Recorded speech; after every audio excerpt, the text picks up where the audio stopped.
여러분 안녕하십니까? 뉴스9 윤정호입니다. 민주당 내분이 최고조에 달했습니다. 이재명 대표가 참석한 의원총회에서 차마 방송에서 입에 담을 수 없는 말까지 나왔습니다. 가죽을 벗기는, 가죽을 새롭게 한다는 이른바 혁신을 언급하면서 온몸에 피를 칠한 것처럼 피가 많이 묻는다는 단어를 비명계 의원이 이 대표를 향해 쓴 겁니다. 공천관리를 맡았다 물러났던 위원장은 여론조사의 문제점을 적나라하게 고발하기도 했습니다. 어느 총선 때보다 공천 과정을 놓고 말이 많은 민주당입니다. 특히 그 갈등의 핵심엔 민주당 문재인 정부 때 대통령 비서실장을 지낸 임종석 전 의원이 있습니다. 민주당은 여러 사람들의 문제 제기에도 불구하고 임 전 의원을 공천에서 배제했습니다.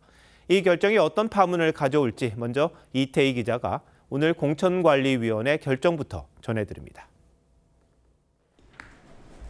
민주당 전략공천관리위원회가 서울 중성동갑에 전현희 전 국민권익위원장을 전략공천했습니다. 이곳에서 예비후보 등록을 했던 임종석 전 대통령 비서실장은 사실상 공천에서 배제됐습니다.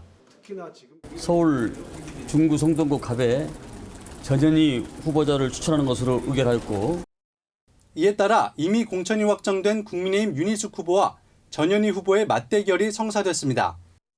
앞서 친명계는 임 전 실장이 윤석열 정부 탄생에 책임이 있다며 불출마를 압박해왔습니다. 하지만 이 지역에서 지난 16, 17대 국회 때 내리 당선된 임 전 실장은 중성동갑이 험지라며 출마 의지를 굽히지 않았었습니다. 반대 의견도 있었습니다. 그럼 임종석 실장은 다른 지역에 투입하는 거 어떻게 보십니까? 아직까지 그런 논의를 한 바가 없습니다. 공관위 발표 이후 친명계 정청래 최고위원은 최초의 전략 지역인 성동갑은 영입 인재를 단수 공천하는 자리라며 결정을 두둔했고, 종로 예비 후보를 사퇴한 지 닷새 만에 전략 공천된 전현희 전 위원장은 자신은 친문이자 친명이라고 했습니다. 저는 대표적 친문입니다. 지금은 이재명 대표 체제의 민주당 당원입니다. 따라서 저는 친명입니다. 민주당 전략공관위는 오늘 밤 회의를 열고 전현희 후보와 함께 이른바 여전사 3인방으로 불리는 추미애 전 법무부 장관과 이현주 전 의원 공천에 대한 추가 논의를 이어가기로 했습니다.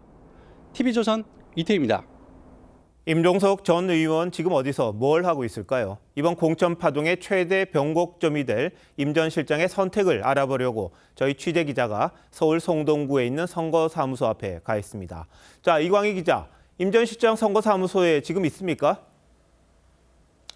아닙니다. 제가 오늘 발표 이후 곧바로 이곳 선거사무소에 왔었는데 임 전 실장은 모습을 보이지 않았습니다.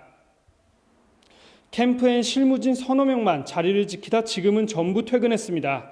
앞서 선거사무소를 찾았던 임 전 실장의 지지자들도 전략공관위 발표 이후 1시간가량 임 전 실장을 기다리다 발길을 돌렸습니다. 임 전 실장은 중성동갑 공천 배제 소식이 전해진 직후 선거운동을 전면 중단했습니다. 이후 모처에서 측근들과 대책을 논의한 걸로 알려졌습니다. 자, 임 전 실장 내일 기자회견 한다는 말이 나왔는데요. 입장이 자세히 나올까요? 네, 임 전 실장은 오늘 중으로 입장을 정리한 뒤 내일 오전 11시 40분 국회에서 기자회견을 가질 예정입니다. 어떤 내용이 담길진 캠프 관계자도 아직 알 수 없다고 했습니다. 전망은 엇갈립니다. 민주당을 탈당하거나 문재인 정부에서 함께 일했던 이낙연 대표가 있는 새로운 미래에 합류하는 방안 등도 거론되고 있지만 대승적 차원에서 공천 배제를 전격 수용할 가능성도 있습니다. 다만 지역구를 옮겨 출마할 가능성은 높지 않다는 게 중론입니다. 임 전 실장이 이미 당의 송파갑 출마 요청을 거절했다는 사실을 스스로 밝힌 상황에서 뒤늦게 당의 요구를 수용하기엔 명분이 부족하기 때문입니다. 임 전 실장의 입장을 듣기 위해 여러 차례 연락을 시도했지만 하루 종일 닿지 않았습니다. TV조선 이광입니다. 앞서 말씀드렸습니다만 민주당 의원총회는 지도부에 대한 친문계의 성토장이 됐습니다. 친문 좌장인 홍영표 의원은 방송에 쓰기 힘든 단어를 사용하며 이 대표에게 왜 당신 가죽은 안 벗기냐 이렇게 바로 앞에서 비판했다고 합니다. 자, 고민정 최고위원은 자리에서 물러났는데 신유만 기자가 취재했습니다. 심각한 표정의 민주당 의원들이 회의장에 모여들자 최근 당 지도부에 공천 관련 문제 제기를 해왔던 홍익표 원내대표가 공천관리위에도 공개적으로 쓴소리를 합니다. 열람을 해줄 것 같다 하다가 이후에는 저 당사자들에게 그냥 문자를 날렸었습니다. 매우 유감스러운 결정이었다. 이어진 비공개 회의에선 공천에 반발하는 험악한 말들이 쏟아졌습니다. 수위에 있어서 조금 거칠을 주려고 할 때 또 홍익표 원내대표님께서 수위 조절을 좀 해주셨으면 좋겠다라고 말씀이 있어서 특히 현역 하위 평가 통보 사실을 공개한 친문계 홍영표 의원은 이재명 대표를 향해 본인 가죽은 왜 안 벗기느냐며 남의 가죽 벗기려다 본인에게 돌아갈 것이라고 직격한 것으로 전해졌습니다. 앞서 이 대표가 공천 논란에 대해 혁신은 가죽을 벗기는 고통이라고 말한 것에 반발한 겁니다. 문재인 전 대통령의 명문정당 표현을 멸문정당이라고 바꿔 말하기도 했습니다. 명문정당이 아니라 멸문정당이 되고 있고 이것은 총선 승리와는 멀어지는 길을 가고 있다. 친문계인 고민정 최고위원도 공천 논란에 항의하며 최고위원직을 사퇴했습니다. 지금이라도 논의 테이블이 열리기를 기대했습니다. 그러나 제게 돌아온 답은 차라리 최고위원에서 물러나라는 답이었습니다. 하지만 웃으며 의총장에 나타난 이재명 대표는 회의 내내 침묵을 지키다 중간에 자리를 떴습니다. 우리 의원님들께서 여러 가지 의견을 주셨는데 우리 당무에 많이 참고하도록 하겠습니다. 친명계 좌장인 정성호 의원은 비명계도 단수 공천을 많이 받았다며 시스템 안에서 공천한 것이라고 반박했습니다. TV조선 신유만입니다. 민주당 의원총회에서는 공천에 기초가 된 여론조사와 관련한 문제 제기도 있었습니다. 건강상 이유로 사퇴한다던 정필모 선거관리위원장이 직접 허위 보고를 받았다고 폭로하면서 파장은 커지고 있습니다. 민주당이 이 문제는 어떻게 처리할 건지 최원국 기자가 취재했습니다. 조정식 사무총장은 공정성이 의심되는 여론조사 업체로 지목된 리서치 DNA 선정과 관련해 의총에서 유감을 표했습니다. 다만 문제가 있었던 건 아니고 일부 의원들이 문제를 제기해 해당 업체를 경선 여론조사에서 배제했다고 설명했습니다. 하지만 선거관리위원장을 맡았던 정필모 의원은 누군가 전화로 지시해 해당 업체를 끼워 넣었다고 폭로했습니다. 업체를 추가로 선정하지 않으면 실무적으로 부담이 된다는 허위 보고에 속았다며 이런 사람들과 일할 수 없어 사퇴한 것이라고 주장한 겁니다. 정 의원은 지난 21일 건강상의 이유를 들어 선관위원장에서 물러났습니다. 사실관계를 좀 더 명확하게 관계자들의 진술이나 내용을 밝혀서 설명을 들을 예정입니다. 리서치 DNA는 업무에서 배제되기 전 전북 익산갑 등 일부 경선 여론조사를 진행했습니다. 이 때문에 해당 지역 경선에서 탈락한 김수흥 의원이 재경선을 주장하고 있습니다. 퇴출진 업체가 실시한 경선 여론조사는 원인무효에 해당되기 때문에 재경선을 실시하는 것이 당연하다고 봅니다. 민주당 관계자는 업체 선정 과정에서 문제가 있었지만 조사 내용 자체에는 문제가 없는 것으로 파악돼 결과가 번복될 가능성은 매우 낮다고 했습니다. TV조선 최원국입니다. 공천을 둘러싼 계파 갈등이 격화하면서 민주당 현역 의원들의 탈당도 이어지고 있습니다. 이낙연 대표가 이끄는 새로운 미래에 박영순 의원에 이어 서른 의원도 합류할 예정인데 이낙연 대표는 민주 세력의 재편이 시작됐다고 했습니다. 최원희 기자의 보도입니다. 현역 하위 10% 통보 사실을 스스로 밝혔던 민주당 박영순 의원이 정치 보복을 당했다며 탈당을 선언했습니다. 심기를 거스르면 반드시 보복을 당하거나 버림을 받고 있는 것이 지금의 현실입니다. 역시 하위 10%에 포함된 사실을 공개한 서른 의원도 내일 탈당을 선언합니다. 설 의원은 의원총회에서 김대중 전 대통령은 사형 선고 받고도 대통령이 됐는데 이재명 대표는 뭐가 두렵냐고 직격했습니다. 고별사를 했는데 내일 아침에 전하도록 하겠습니다. 지난 대선 경선 당시 이낙연 후보를 도왔던 박영순 의원은 이낙연 대표가 이끄는 새로운 미래의 합류를 공식화했고 이낙연 캠프 선대위원장이었던 서른 의원도 합류를 저울질하고 있습니다. 새로운 미래는 친문 핵심 홍영표 의원을 비롯해 비명계 다수와도 입당 문제를 논의 중인 것으로 알려졌습니다. 이낙연 대표는 TV조선과의 통화에서 민주 세력의 균열과 재편이 시작되고 있다고 말했습니다. 전면적 불공정, 이건 제가 40년 동안 정치를 관찰하거나 경험하는 기간 중에 처음 봐요. 현재 현역 1명을 보유한 새로운 미래는 6명의 녹색정의당을 넘어 기호 3번을 차지할 수 있을 걸로 기대하는 분위기입니다. TV조선 최원입니다. 국민의힘이 울산 지역 3선 이채익 의원을 컷오프하고 국민추천제를 통해 후보를 찾는 방안을 검토하고 있습니다. 서울 강남 지역에 도입하기로 한 국민추천제를 영남권으로 확대한다는 건데 구체적인 내용을 한송원 기자가 단독 취재했습니다. 국민의힘이 유권자로부터 후보를 공모받는 국민추천제를 서울 강남구 3개 선거구 외에 TK 지역 1곳, PK 지역 1곳 등 4-5곳으로 확대하는 방안을 검토하고 있습니다. PK 지역에선 울산의 강남으로 불리는 남구갑 3선 이채익 의원 지역구가 유력합니다. 자신은 하위평가 10%에 해당하지 않는다며 경선을 촉구한 이 의원은 지난주 직간접적으로 하위 30% 사실을 통보받으며 결단을 촉구받은 것으로 알려졌습니다. 하지만 복수의 공관위원들은 이 의원이 최대 35% 감산되는 등 경선 경쟁력이 떨어지는 걸로 판단됐다며 무감동 공천 지적 등을 고려한 국민추천제 적용을 검토 중이라고 했습니다. 좀 국민들께서 많이 의견을 내주시고 그 의견을 저희가 받아들이는 과정을 거치면 우리 당의 공천이 조금 더 공정해 보이고 실제로도 국민들이 원하시는 분들을 국회로 보내드리는데 도움이 되지 않을까. TK 지역에선 아직 후보 공천 방식이 발표가 나지 않은 대구 지역구가 거론되고 있습니다. 서울 강남에선 가불병 선거구 모두 국민추천제 검토 대상인데 유경준 의원 지역구인 강남병은 경선 가능성도 있는 걸로 전해졌습니다. 국민추천은 대국민 오디션 성격의 프레젠테이션 면접을 거칠 계획인데 공관위는 내일 구체적인 국민추천제 방안을 논의할 예정입니다. TV조선 한송원입니다. 현 정부 초대 보훈부 장관으로 서울 영등포을에 나섰던 박민식 전 장관이 경선을 포기했습니다. 박 전 장관을 험지에 재배치할지를 놓고 지도부의 고민이 커졌는데 윤동빈 기자가 알아봤습니다. 국가보훈부 장관 시절 광주시의 정율성 공원 추진을 비판하며 이슈를 주도했던 박민식 전 장관은 지난 1일 서울 영등포을 지역에 공천을 신청했습니다. 상대는 86운동권 대표 주자인 민주당 김민석 의원입니다. 낡은 운동권 마인드로 대한민국을 이끌어갈 것이냐, 아니면 법치에 근거하는 그런 방식으로 대한민국을 끌고 갈 것이냐. 하지만 경선 지역구로 결정된 지 하루 만에 포기를 선언했습니다.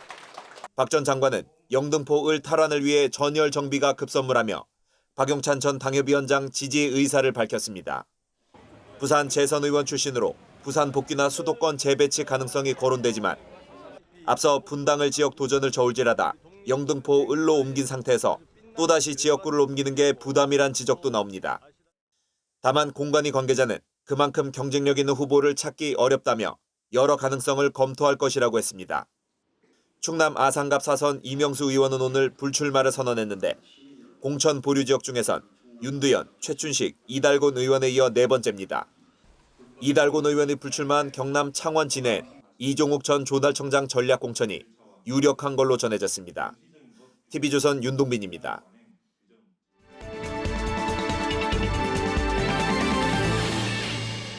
총선 전국의 깊숙한 얘기를 들어보는 총선 설명서 서반장 김반장 시간입니다. 자, 오늘은 서주민 반장이 먼저 준비했다고요? 예, 제가 준비한 건 이재명은 왜입니다. 엄밀히 말하면 민주당 전략공관위의 결정이긴 하지만요. 굳이 왜 임종석 전 비서실장을 컷오프까지 했는지 얘기해 보려 합니다. 아침 우리 서주민 반장이 임종석 전 실장 공천 배제까지는 안 갈 수도 있다 이렇게 얘기했잖아요. 예상 빗나갔네요. 예, 솔직히 빗나간 거 맞습니다.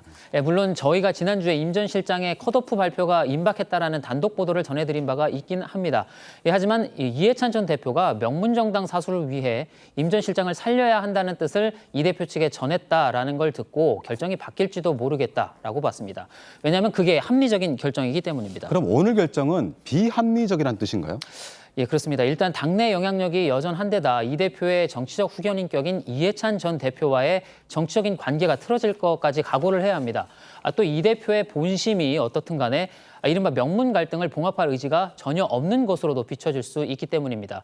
갈등과 이 분열이 있는 상태로 선거를 치르는 건 총선 승리의 길과도 멀고요. 또 이른바 여전사 3인방 가운데 비명계의 반발이 가장 적을 걸로 예상됐던 전현희 전 권익위원장을 전략 공천한 게 그나마 배려라면 배려라고 할 수 있을지도 모르겠습니다. 설명 들어보니까 분명히 잃을 게 많은 선택인 것 같은데 근데 그런데도 불구하고 이 대표는 왜 이런 선택을 한 거라고 봐야 할까요?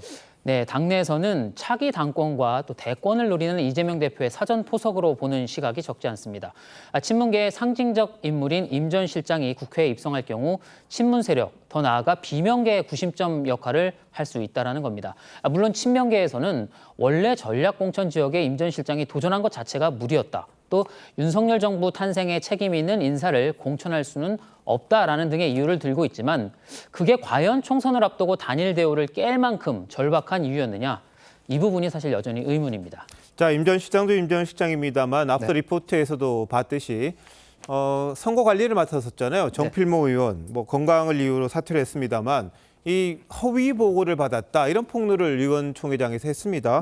이것도 파장이 만만치가 않아요. 예, 그렇습니다. 당 공관위는 이 부정선거가 확인된 거는 없다는 입장입니다. 하지만 정 의원 말대로라면 실무자가 허위 보고까지 해가면서 업체를 추가 선정한 이유가 좀 불분명하고요.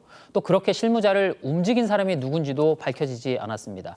문제가 된 업체가 향후 경선에서는 배제가 되긴 했지만 이미 그 돌린 결과가 있고 또 일부가 재심을 신청하는 등 반발이 나오는 터라서 이걸 이유로 경선에 불복하는 사례가 나올 가능성도 있습니다. 일각에서는 이미 친명계와 비명계가 심리적 분당 상태까지 간 거 아니냐 이런 얘기도 나오던데 물리적 분당으로 이어질 가능성도 있습니까? 네, 가장 큰 관건은 문재인 전 대통령의 반응입니다. 다만 과거 고구마 화법이라는 얘기가 나올 정도로 문제적 상황에서 말을 아껴왔던 문 전 대통령이 당장 입을 열 가능성은 높지 않다고 보는 의견이 적지 않습니다. 김정우 반장이 준비한 건 뭔가요? 네, 윤심 중간 성적표로 설명드리겠습니다. 자, 국민의힘 공천 반환점을 훨씬 많이 돌았습니다. 그러면 이른바 친윤 그룹의 공천 결과 하나둘 따져보자 이런 취지입니까? 네, 데이터로 자세히 보겠습니다. 먼저 용산 대통령실 출신 도전자 37명의 명단 보여드리겠습니다. 이 중 8명만 이렇게 공천이 확정됐고요. 11명은 탈락하거나 포기를 한 상태입니다. 지금 영남 공천이 늦어지면서 용산 출신들도 상당수가 결론이 안 난 상태인데 지금 이 이름들을 보니까 앞으로 내관이 적지 않을 것 같네요. 네, 이 명단은 대통령실 출신들을 단순히 모아 정리했기 때문에 실제 언론이 얘기하는 윤심과는 좀 거리감이 있는 사람들도 꽤 많습니다. 그래서 언론 입장에서 좀 더 의미를 부여할 수 있는 참모 그룹을 따로 뽑아보면 이렇게 10여 명 정도가 보입니다. 물론 윤 대통령이 이 사람들을 밀어준다거나 공천에 관여한다는 뜻은 아니고요. 대선 캠프 초반부터 오랜 시간 함께하거나 지금 거리에서 생활해서 그만큼 주목을 끄는 인사들이란 겁니다. 이들 중에 현재 공천 확정은 4명, 탈락은 2명인데 아직 결정이 안 난 5명의 이 공천 여부가 용산 출신의 최종 성적표를 결정할 걸로 보입니다. 특히 이들 중에서는 부산 해운대갑의 주진우, 용인갑의 이원모 두 사람의 지역구가 소위 양지란 점에서 언론의 비판 대상이 되고 있긴 합니다. 저만 그런가요? 또 봤을 때 낯선 이름들도 꽤 많은 것 같아요. 예, 일단은 그 무소속 최경환 전 부총리와 대결이 예상되는 조지현 전 행정관은 일반에는 좀 알려지지 않았지만 대선 캠프 때부터 메시지를 담당해온 복심으로 꼽히고요. 또 이렇게 보면 김보현, 정호윤, 김성용 이런 사람들도 행정관급 중에서는 핵심 인사로 분류가 됐습니다.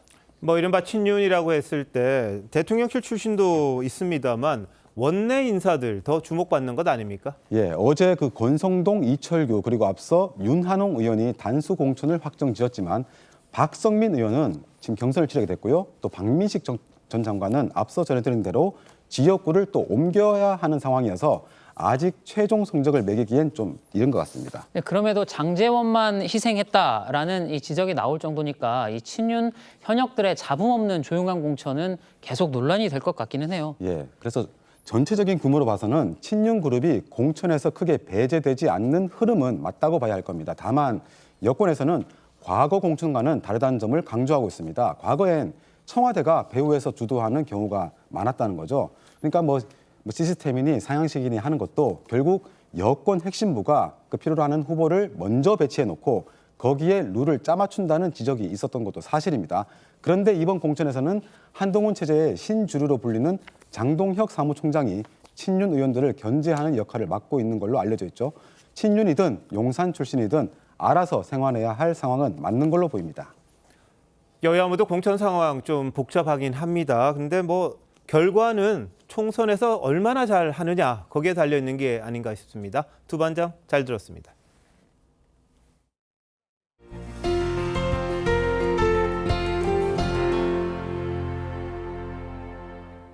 의료 현장으로 가봅니다. 전공의 공백으로 인한 의료 혼란이 일주일째 이어지고 있습니다. 비슷한 내용을 연일 보도할 수밖에 없을 만큼 정부와 의사단체 여전히 평행선입니다. 이런 가운데 윤석열 대통령은 의대 정원 2,000명 확대를 다시 한번 못 박았습니다. 정부는 의사협회 전 현직 간부 5명을 처음으로 고발했습니다. 최원영 기자입니다. 지금 의대 증원을 해도 10년 뒤에나 의사들이 늘어나기 시작하는데 도대체 언제까지 어떻게 미루라는 것입니까? 윤석열 대통령은 의대 2,000명 증원은 협상이나 타협의 대상이 아니라고 말했습니다. 전공의 이탈 사태에 대해선 국민의 생명과 안전을 위협하는 건 어떤 명분으로도 정당화되기 어렵다고 했습니다. 정부는 의사협회 비대위 관계자 등 5명을 경찰에 고발했습니다. 복지부는 이들이 전공의 집단 사직을 지지하고 법률적으로 지원함으로써 집단 행동을 교사하고 방조했다고 보고 있습니다. 이로 인해 전공의 소속 병원 업무를 방해했다는 혐의도 적용했습니다. 정부는 전공의들에 대한 원칙 대응도 다시 한번 강조했습니다. 3월부터는 미복귀자에 대한 면허 정지 처분과 관련 사법 절차 진행이 불가피합니다. 지난 23일 80대 심정지 환자가 대전에서 응급실을 찾다가 사망한 사건도 들여다보고 있습니다. 복지부, 대전시 소방청, 중앙응급의료센터와 건강보험 심사평가원 등이 합동 현장 조사에 착수했습니다. 정부는 동시에 의료사고 처리 특례법 제정에 속도를 내 필수 의료과 의료진들의 사법 부담을 낮춰주기로 했습니다. TV조선 최은영입니다. 의사단체는 정부를 상대로 강공을 펼치고 있습니다. 여성의사단체 7곳이 박민수 보건복지부 차관을 명예훼손 혐의로 고발했습니다. 의사협회는 정부를 향해 북한 공산 전체주의냐고도 했습니다. 신경희 기자가 이어서 보도합니다. 여성의사들이 침통한 표정으로 서울중앙지검에 들어섭니다. 일과 가정의 양립을 위해 노력하는 여성의사들의 노력을 좌절시키며 국가의 보건복지와 즉 가정지원 정책에도 정면으로 충돌하는 발언을 하였습니다. 서울의대와 연대의대 여의사회 등 7개 여성의사단체가 박민수 보건복지부 차관을 명예훼손 혐의로 고발했습니다. 박 차관이 지난 20일 여의사 비율 증가와 남녀의사의 근로시간 차이를 의사 부족의 근거로 제시했는데 이는 성차별이라고 주장했습니다. 의협도 박 차관의 발언을 문제 삼았습니다. 직업 선택의 자유, 이번에 이제 전공의들 사직하는 것도 이제 그런 사유라고 주장을 하는데요. 공익이나 사회 질서 유지를 위해서 일정한 범위 내에서 또 제한이 가능. 공익을 위해서 국민의 기본권을 제한한 것이 헌법에 위배되지 않는 대표적인 국가가 바로 북한입니다. 의사들의 행동이 대한민국 민주주의 수호를 위한 행동이 됐다고도 주장했습니다. 정부가 원하는 방향이 공산 전체주의와 다르지 않음을 또 정부가 대전 80대 사망 사건을 의사들 책임으로 몰고 있다고 비판했습니다. 의협이 다음 달 3일로 예고한 총궐기대회엔 전국의 개원이들과 전공의들이 대거 참석할 것으로 보입니다. TV조선 신경입니다. 대형 병원의 혼란은 계속입니다. 오늘은 상황이 어떤지 세브란스 병원에 나가 있는 취재기자 연결합니다. 자, 배상윤 기자, 수술 건수가 얼마나 줄었습니까? 네, 이곳 신촌 세브란스 병원을 비롯해 서울 상급 종합병원의 수술은 평소의 절반으로 줄어들었습니다. 특히 신규 입원의 경우에도 평소 대비 24%나 감소했다고 정부 관계자는 밝혔습니다. 정부는 오늘부터 간호사들에게 의사 업무 일부를 할 수 있게 하는 시범 사업 시작했습니다. 마취나 수술 등을 제외하고 의료기관장이 정하는 범위에서 간호사 의료 행위를 법적으로 보호를 해주겠다는 겁니다. 이에 따라서 일부 병원에서 도입 중인 진로 보조 간호사, 일명 PA 간호사의 업무가 본격화될 거란 전망도 나옵니다. 전공의 복귀 시한이 이틀 앞으로 다가왔는데요. 전공의들의 움직임은 어떻습니까? 네, 복지부가 복귀 시한을 통보한 지 만 하루가 지났는데 아직까지는 대규모 복귀 소식은 들리지 않고 있습니다. 정부는 일부 병원에서 전공의들이 꽤 복귀하고 있다고 했지만 현장의 분위기는 다릅니다. 이거에 대해서 그렇게 막 대수롭지 않게 생각하는 사람들이 좀 있는 것 같더라고. 설마 처벌하겠어? 약간 이런 분위기 있잖아. 의사 수가 늘어도 주 100시간 이상 넘게 일하고 최저임금 수준을 받는 현실은 나아지지 않을 거란 회의적인 시각도 있습니다. 100시간짜리를 2명을 고용해서 더 많이 이제 수익을 창출하려고 할 테지 그들의 여건을 개선하려고 하지 않을 것입니다. 대규모 미복귀 사태가 벌어질 경우 의료공백 장기화는 불가피해질 전망입니다. 세브란스 병원에서 TV조선 배성윤입니다. 암 환자들의 마음은 타들어갑니다. 온몸에 병균이 퍼졌는데도 수술은 기약 없이 연기되고 암병동 앞에는 오늘도 긴 줄이 섰습니다. 이들의 목소리를 전정원 기자가 들어봤습니다. 4년 넘게 항암 치료를 받아온 70대 여성. 일주일 전 척추에 종양이 발견됐지만 아직까지 진료를 못 받고 있습니다. 신경외과에 예약하라는데 그 예약이 안 돼서 받는 사람이 없었으면 봐봐요. 진료를 놓친 사이 암이 더 커질까 불안을 호소합니다. 좀 보통 2주 뒤에 선생을 봤거든요. 근데 이번에는 지금 한 달이 걸렸어요. 제 몸의 변화가 어떻게 또 날지는 불안한 거고. 암병동에서는 진료를 받기 위해 몇 시간씩 기다리는 환자들이 긴 줄을 이뤘습니다. 지방에서 와서 오늘 아예 하루를 진료 시간 맞춰서 기다렸다가 진료 받고 이게 됐으면 안 되는 거예요. 지금 세상 없다고. 환자들은 화가 납니다. 환자들 내팽개 치면 환자들은 어떻게 되겠냐고 그 자체가 너무 이기적인 것 같아요. 의사들과 정부를 향해 원성도 동시에 쏟아냅니다. 지난 4년 동안 수십 차례 만나서 이런 논의를 한 걸로 알고 있습니다. 그런데 최근에 와서 난생 처음 이야기를 하듯이 암 환자들의 피해는 누가 구제해 줄 거냐고 되묻습니다. 이거는 인질극이라고 생각합니다. TV조선 전정원입니다.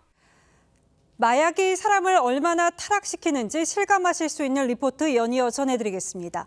숙박업소 투숙객이 마약에 취해서 업소 5층에서 뛰어내리려 하는 등 난동을 부리다가 가까스로 체포됐습니다. 체포 뒤 모습이 씁쓸하기 그지없었습니다. 김태준 기자가 취재했습니다. 한 남성이 엎드린 자세로 온몸이 꽁꽁 묶인 채 들것에 실려 나옵니다. 대원들이 구급차에 실으려 하자 머리를 움직입니다. 응급 환자처럼 보이지만 마약에 취한 상태입니다. 실려 나오는데 얼마나 발부동 천우가 소방관들 한 7명이 달라들어갖고 제압을 해갖고 이제 묶었어. 하라고 119 갔어. 경찰은 20대 남성이 마약에 취해 숙박업소에서 난동을 부린다는 신고를 받고 출동해 검거했습니다. 모텔 업주가 이제 신고를 했는데 백실에서 막 소리 지르고 그다음에 안에 막 집기류 막 깨는 소리가 들리고 하니까 신고를 한 거예요. 5층에 투숙했던 남성은 경찰이 체포하려 하자 창문으로 뛰어내리겠다며 저항했습니다. 마약에 취해 난동을 부리던 남성은 출동한 경찰과 1시간가량 대치하다 체포됐습니다. 경찰은 이 남성이 3일 전부터 투숙한 객실에서 주사기 23개를 발견했습니다. 그 가운데 11개는 이미 사용한 것으로 파악하고 마약 입수와 투약 경위 등을 조사하고 있습니다. TV조선 김태준입니다. 서울에서도 마약에 취한 30대 남성이 붙잡혔습니다. 이 마약에 취한 이들의 모습은 크게 다르지 않았는데요. 출근 시간대에 강남 주택가를 상의를 벗고 돌아다니는가 하면은 무인 카페에 들어가서 집기를 부수기도 했습니다. 정은하 기자입니다. 밤새 내린 눈이 쌓여있는 골목길을 한 남성이 비틀거리며 걸어옵니다. 건물로 들어가려다 정신이 혼미한 듯 몸을 가누지 못하고 한 바퀴 돕니다. 잠시 뒤 양팔을 벌리고 하늘을 응시한 채 다시 골목길로 나옵니다. 검정색 후드티는 앞뒤를 거꾸로 입고 있습니다. 어디 오셨어요 했더니 제가 잠깐 미쳤어요 하고 살짝 정신을 차리더니 나갔어요. 술 취한 것 같지 않았고. 지난 22일 오전 8시 20분쯤 30대 남성 최모 씨가 마약에 취한 채 서울 강남 주택가를 돌아다녔습니다. 최 씨는 출근 시간대 상의를 벗은 채 이곳 거리를 활보하기도 했는데요. 시민의 신고로 경찰에 붙잡혔습니다. 마약 간이시약 검사에서 필로폰 양성 반응이 나왔습니다. 최 씨는 인근 무인 카페에서 집기를 부수기도 했는데 내부에선 마약 투약에 사용된 것으로 보이는 주사기 등이 발견됐습니다. 막 주먹으로 때리고 그랬던 것 같아요. 옆에 디저트 머신이 약간 부러졌던 걸로 보이거든요. 경찰 조사 결과 최 씨는 뮤지컬 작곡가로 파악됐습니다. 경찰은 최 씨를 구속하고 마약 투약 경위와 입수 경로를 조사하고 있습니다. TV조선 정은아입니다. 국가대표 출신 프로배구 선수 오지영이 소속팀 후배를 괴롭힌 혐의로 자격정지 1년이라는 중징계를 받았습니다. 프로배구에서 직장 내 괴롭힘이 인정된 거는 처음인데요. 오지영 측은 강력 반발했습니다. 송민혁 기자가 보도합니다. 오지영이 배구연맹 사무실로 들어옵니다. 소속팀 후배 둘을 괴롭혀 팀을 떠나게 했다는 신고가 접수돼 상벌위원회가 열렸습니다. 결과는 1년 자격정지의 중징계. 88년생인 오지영에게 사실상 코트를 떠나라는 것과 다름없습니다. 선수 나이나 이런 거 봤을 때 거의 제명에 준한다고 볼 수는 있겠지만 직장 내 괴롭힘 등 인권 침해를 저희들이 인정해서 오지영 측 변호사는 피해 선수 한 명과는 가깝게 지냈다며 반박했습니다. 외국인 감독이 주전과 후보 선수를 분리시켰고 후보들이 경기 날 숙소를 자주 벗어나 갈등이 쌓였다고 주장했습니다. 외출을 하는 과정에서 교통사고가 발생했습니다. 질의를 하고 갈등이 불거지니까 그 갈등 과정에서 견디지 못하고 연맹 관계자는 의견 차이는 크지만 관계자들 증언을 종합했을 때 괴롭힘이 맞다고 판단했다고 설명했습니다. 구단은 계약 해지를 통보했습니다. 힘들었던 정황이 있었다는 거는 포착을 했기 때문에 사후 조사를 한 거고 객관적으로 봤을 때 확실한 그런 어떤 근거가 있었기 때문에 힘겨운 시간을 보내고 있는 페퍼는 지난 23일 23연패의 사슬을 끊고 시즌 3승째를 신고했습니다. 눈물을 참느라 힘든 시간이 길었는데도 감독마저 팀을 떠나기로 한 가운데 내부 수습이 시급한 과제로 떠올랐습니다. TV조선 성미혁입니다. 북한이 전쟁 중인 러시아에 포탄을 보낸 사실이 확인됐었죠. 러시아가 그 대가로 북한의 식량과 생필품을 보낸 것으로 우리 당국이 파악했습니다. 북한의 식량난이 어느 정도 해결될 정도로 양은 상당했는데요. 러시아가 북한에 준 거는 먹거리에 한정되지 않았을 걸로 예측됐습니다. 차정승 기자가 보도합니다. 러시아의 포탄 공격으로 잿더미가 된 잔해에서 우크라이나 구조대원들이 부상자를 이송합니다.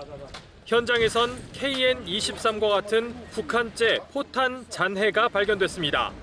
At the moment, at least 24 ballistic missiles of allegedly North Korean origin were used during Russia's missile attacks on the territory of Ukraine.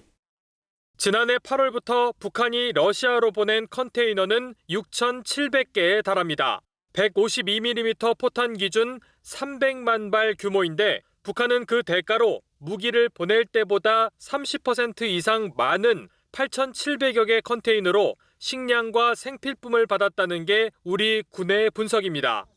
북한은 연간 80만 톤가량 식량이 부족한 상태였는데 신원식 국방장관은 러시아 지원 덕에 북한 내부 식량 가격이 안정세를 보일 정도라고 평가했습니다.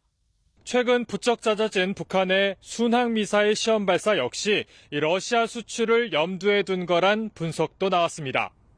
과연 식량만으로 북한이 만족할 수 있을 것이냐. 결국 러시아로부터 무기나 혹은 군사 관련 기술 측면에서의 지원을 요청했고 또 이미 일부를 수용했을 가능성도 있다. 북한은 잠수함 발사 탄도미사일 SLBM에 이어 ICBM과 순항미사일까지 공중에서 엔진이 점화하는 콜드론치 발사를 시도 중인데 지난 2016년 국내 방산업체에서 훔쳐낸 기술로 개발 기간을 대폭 단축한 걸로 알려졌습니다. TV조선 차정승입니다.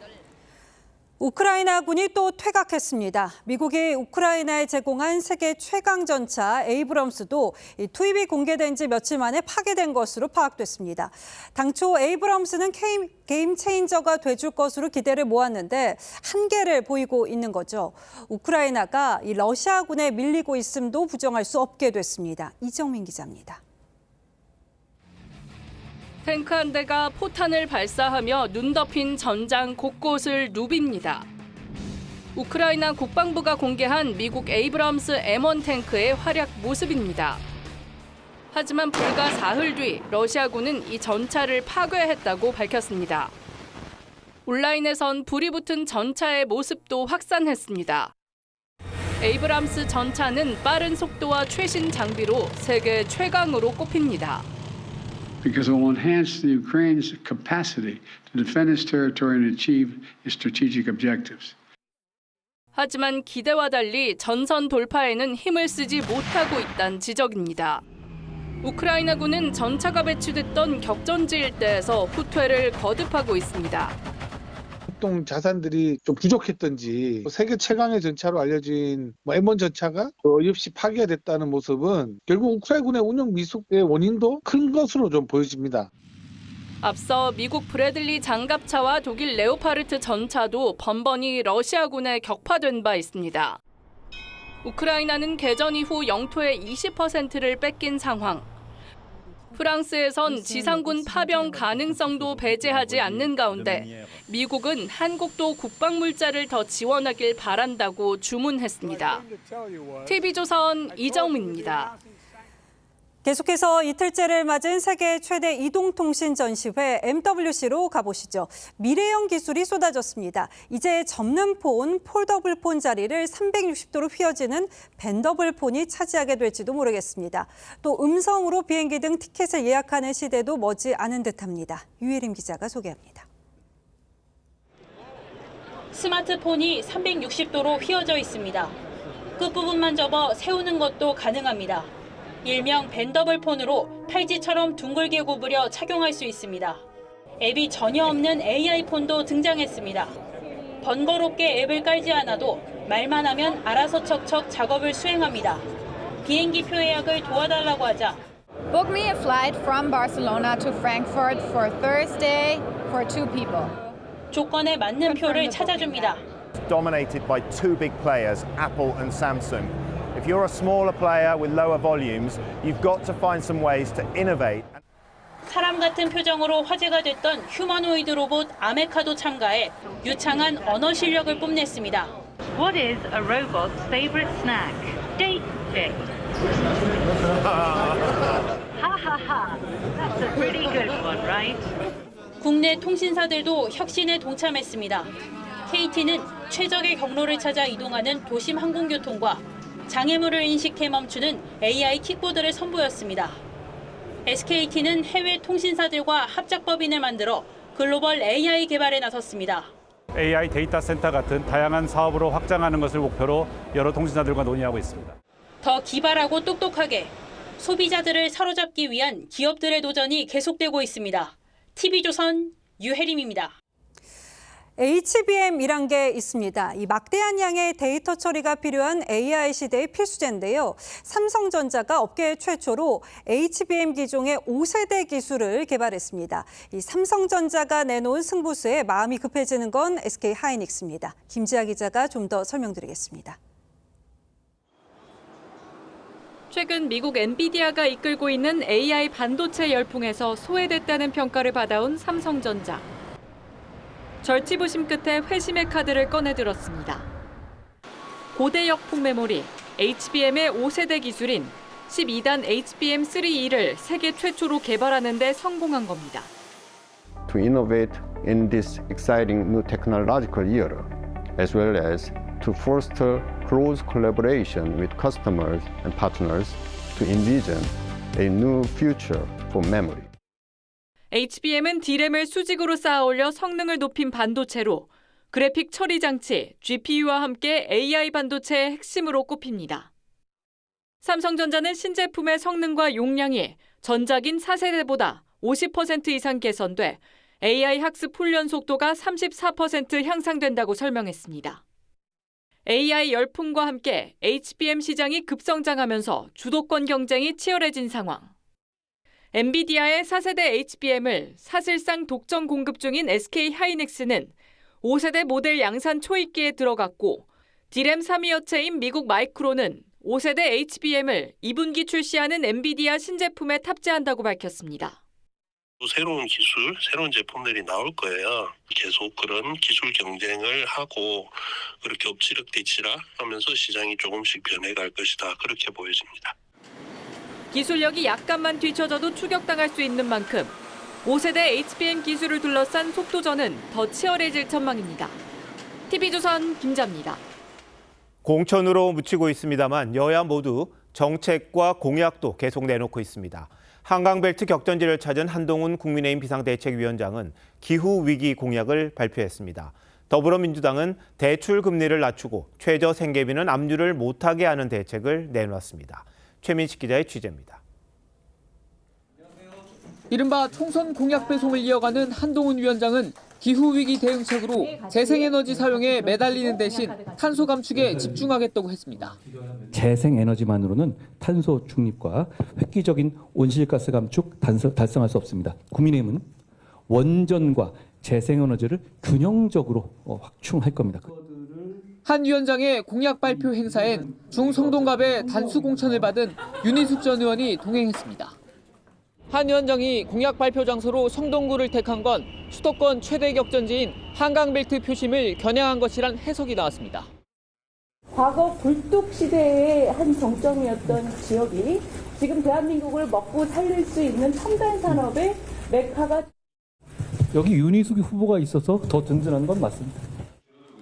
민주당은 고금리 관련 공약을 발표했습니다. 가산금리 산정 때 채무자에게 전가하던 법적 비용을 빼 금리를 낮추고 중도 상환 수수료도 단계적으로 폐지하는 내용이 핵심입니다. 고금리 대응은 국민의 생존이 달린 문제입니다. 민주당은 국민의 든든한 버팀목이 되겠습니다. 전 국민 생계비 계좌 도입도 약속했습니다. 채무자의 생존을 위해서 최저 생계비만큼은 압류를 금지하고 있는데 잘 작동을 하고 있질 않습니다. 모든 국민이 생계비 계좌를 하나씩 지정해 최저 생계비 이하의 금액에 대해선 압류를 금지하겠다고 했습니다. TV조선 최민식입니다. 조국 전 법무부 장관이 자신이 만드는 당 이름에 조국을 넣겠다고 한 게 논란입니다. 중앙선거관리위원회는 조국 장관 이름을 넣는 건 안 된다고 했다는데 그럼 뭐가 가능한지 한번 따져보겠습니다. 자, 김정민 기자, 조국 신당은 당명으로 쓰면 안 된다는 겁니까? 네, 현역 정치인의 이름은 당명에 쓸 수 없다는 게 선관위의 결정입니다. 대신 사람 이름이 아닌 우리나라를 뜻하는 명사, 조국은 가능하다고 봤습니다. 따라서 인물이 부각되는 이름인 조국 신당은 사용할 수 없지만 조국 민주개혁당, 조국 민주행동당과 같이 우리나라 조국의 의미로 해석될 수 있는 당 이름은 가능합니다. 당명에 이름 쓰면 안 된다는 건 안철수 신당 때도 그렇지 않았습니까? 네, 5년 전 21대 총선을 앞두고 안철수 신당이란 당명 역시 퇴짜를 맞았는데요. 선관위는 조국 신당을 불허한 것도 같은 이유라고 전했습니다. 당시 선관위는 헌법 제8조와 116조를 근거로 밝혔습니다. 당명에 이름을 쓰는 게 비민주적이고 사실상 사전 선거 운동이 된다고 봤습니다. 유권자가 투표 시 정당 이름 속 정치인과 실제 후보자를 오인할 수 있다는 이유도 들었습니다. 그럼 사람 이름이 당명에 들어간 적은 없는 겁니까? 네, 국민의힘의 당명 변천사입니다. 2008년 총선을 앞두고 친박근혜 성향 의원들이 친박 연대 정당을 만들었습니다. 당시 선관위는 특정인을 연상시킬 수 있어 사회 통념에 바람직하진 않지만 법률상 문제가 없다며 사용을 허가했습니다. 정확히는 관련 법이 없는 건데요. 현재 정당 명칭에 관한 법 조항은 유사 명칭 사용을 금지하는 정당법 제41조가 유일합니다. 결국은 비슷한 정당 이름을 쓰면 안 된다. 이게 선거법에 있는 건데 그런 것 치고는 역대 비슷한 정당 이름 많지 않았습니까? 네, 그래서 여러 차례 논란이 됐습니다. 새로 신청하는 정당 이름은 기존 정당과 뚜렷이 구별돼야 하는데 이 뚜렷함의 기준은 선관위가 정합니다. 2020년 선관위는 국민당이란 당명이 국민 새 정당과 뚜렷이 구별되지 않는다며 불허했습니다. 그런데 앞서 2017년 국민의당이 존재할 때는 국민 새 정당 당명은 허락했습니다. 국민의당과 국민 새 정당은 뚜렷이 구별되고 국민당과 국민 새 정당은 뚜렷이 구별되지 않는 거냐 이런 논란이 있었습니다. 자, 그럼 해외 경우 한번 물어볼게요. 해외에서는 사람 이름으로 당명을 짓거나 비슷한 명칭 쓰는 정당 이런 게 없습니까? 네, 미국과 유럽 국가들을 찾아봤는데요. 정당명에 사람 이름을 넣거나 당명을 수차례 바꾸며 유사 명칭 논란이 일어난 경우는 찾기 힘들었습니다. 그 이유는 우리나라 정치 특성이 인물 중심의 정치라는 데 있습니다. 정당이 이념이나 가치 중심이 아니라 인물 중심으로 이루어지고 있다라는 건데 후진적인 행태이긴 하지만 또 정치 현실상 그게 쉽게 사람들에게 전달되는 거니까. 뭐 결국 우리나라만 유독 선거 때만 되면 당 이름 바꾸고 뭐 이렇게 변화하는 듯한 그런 모습을 보입니다만 이름 바꾼다고 뭐가 달라지겠습니까? 어떤 정치하는 게 중요하지 않겠습니까? 자, 김자민 기자 잘 들었습니다.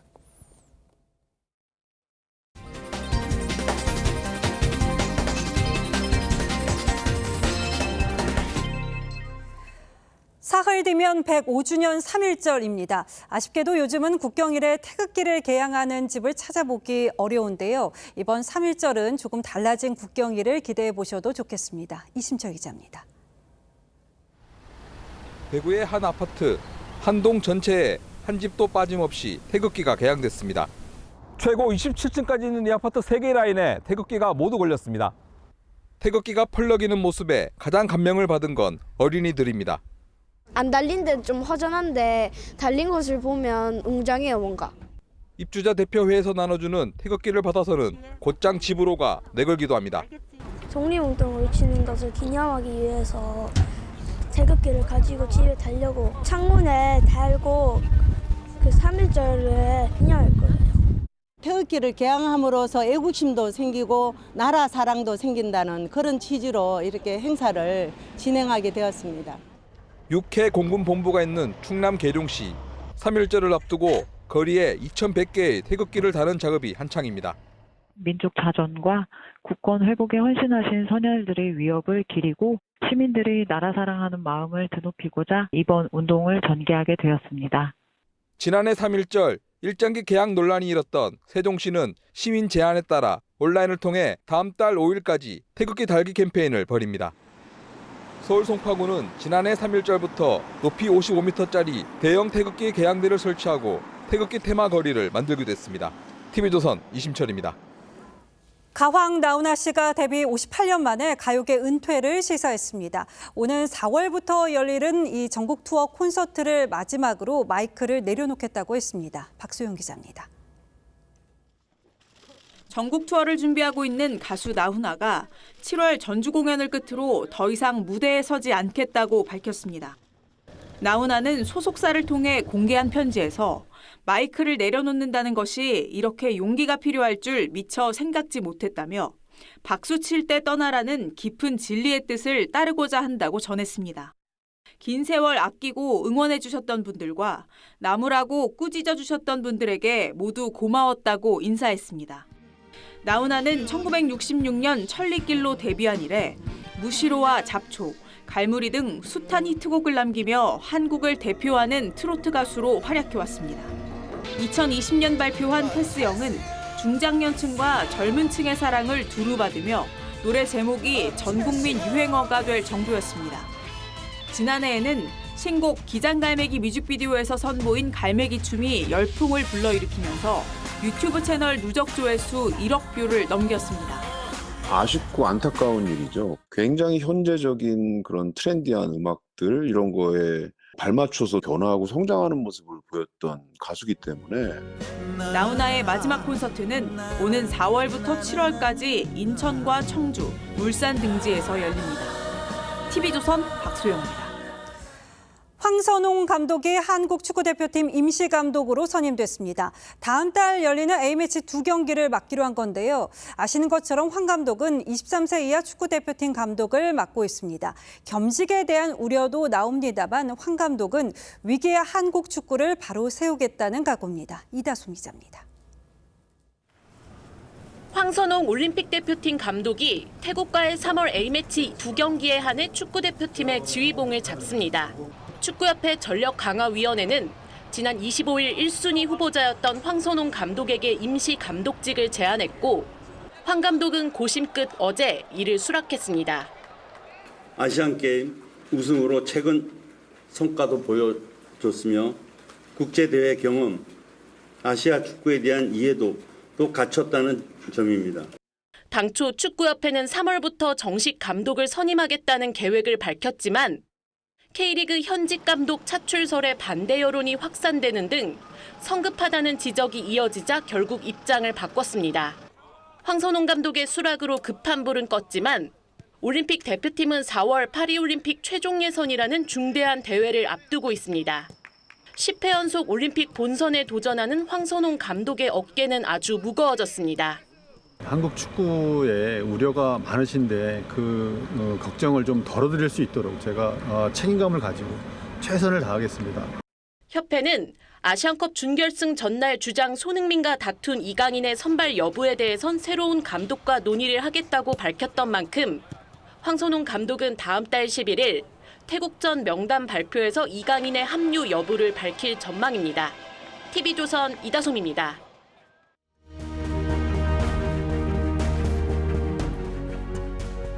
지난해 열린 멕시코시티 마라톤입니다. 멕시코에서 가장 크고 권위 있는 대회라고 합니다. 그런데 참가자 3만 명 중에 꼼수 완주자가 11,000여 명에 이르렀습니다. 지하철로 이동하고 음식점에 앉아있는 사진들이 SNS에 잇따랐습니다. 인도 학부모들이 고입 자격 시험장을 스파이더맨처럼 기어오릅니다. 자식에게 커닝 페이퍼를 건네려는 겁니다. 아예 종이 상자를 씌워 시험을 치르는 대학도 있습니다. 인간의 탐욕에 사회 규범이 무너진 혼돈 상태를 아놈이라고 합니다. 염치와 수치, 수단과 방법을 가리지 않는 약육강식의 세상이죠. 우리 정치의 아노미가 위성정당 선거판입니다. 이른바 떴다방들이 눈 가리고 아웅하며 허공을 맴돌고 있습니다. 민주당이 위성정당 비례 20번 안에 진보당 후보 3명을 넣기로 했습니다. 울산 북구도 진보당 후보로 단일화합니다. 통진당의 후신인 진보당에게 최소 4석을 차지할 수 있게 해준 겁니다. 통진당은 북한을 추정하다 해산됐죠. 주사파 경기동원 동부연합을 이끈 이석기 전 의원 내란 선동죄로 형을 살았습니다. 그 인맥과 강령을 이어받은 게 바로 진보당입니다. 민주당은 광우병 선동, 천안함 괴담 세력이 주도하는 시민단체에도 4석을 후보를 낼 수 있게끔 했습니다. 3석을 배정한 새 진보연합에는 좌성향 정당 사람들이 많습니다. 범야권 지지가 절실한 이재명 대표 처지라고 해도 멈춰야 할 선이 있습니다. 국민의힘은 위성정당 대표에 국장급 당직자를 앉혔습니다. 대놓고 부하정당, 바지정당이라고 내세우는 격입니다. 지난 총선 위성정당 대표와 치렀던 4분을 차단하겠다는 것 같습니다만 그래도 심합니다. 유죄 판결을 받은 황운하 민주당 의원은 불출마를 선언하면서 조국 신당 합류를 시사했습니다. 어리둥절할 수밖에요. 조 전 장관은 4차례의 음주, 무면허 운전을 한 인사를 1호인재로 영입을 했습니다. 또 오록 하나를 소환시켰죠. 멕시코시티 마라톤 꼼수 참가자들 모두 실격됐습니다. 커닝 페이퍼를 갖다 준 인도 학부모, 교사 1,000명 처벌받았습니다. 태연이 별짓 다 하고도 금배지 달고 행세하는 건 우리 정치판의 아노미가 훨씬 더 심각하다는 뜻입니다. 구제불능입니다. 2월 27일 앵커 칼럼 오늘 유권자만 참담합니다였습니다.